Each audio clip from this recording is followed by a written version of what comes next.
Good morning, everybody. This is Floridel Citrus Nursery. Today we're going to talk about rootstocks and why they're important. So what is a rootstock exactly? A rootstock is a seedling that is grown to graft a scion on top of. And a scion is going to be a piece of a tree that we cut off and graft into this rootstock. Now, we use several different rootstocks for our citrus to achieve different results because some rootstocks are going to be dwarfing, some are semi-dwarf, and some are going to be a standard size. Also, not all citrus varieties are compatible with all citrus rootstocks. Now, after we graft a tree, generally that tree is going to grow out within about 3 weeks or so. The scion will start to push out. So after the scion starts to push out, we go through and we remove these rootstock suckers. And you can see that this is going to grow beautifully now. This is going to be one that we cleaned the rootstock suckers off a few days ago. And you can see the scion's starting to grow up beautifully.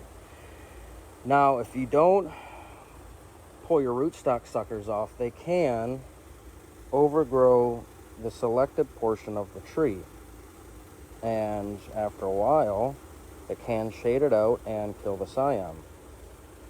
A lot of the rootstocks that we use are going to be a trifoliate, and you can easily identify the trifoliate by this triple shaped leaf.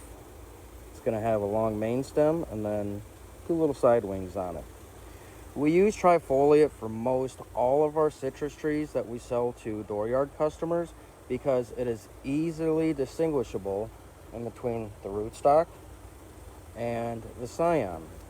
We do use sour orange for some of our rootstocks, and the leaf is going to be a little bit more similar, but the main thing is where your grafted portion is on the tree. Anything down below that, you're going to want to keep that cleaned off. Now, as I mentioned before, some rootstocks are going to be dwarfing. This is going to be a dwarf Meyer lemon that we grafted onto a flying dragon rootstock 9 days ago. And you can see that the first bud is just starting to push out of the scion. Rootstocks are also important because they make the tree grow with more vigor. They also make the tree more disease resistant and cold tolerant. Now, we always have extra rootstocks growing out on our tables for the next crop of citrus to be grown on too. This is another bed of trifoliate rootstock that we're growing out. These are too small to graft right now, but in a couple of months they should be grown out enough for us to be able to stop top working.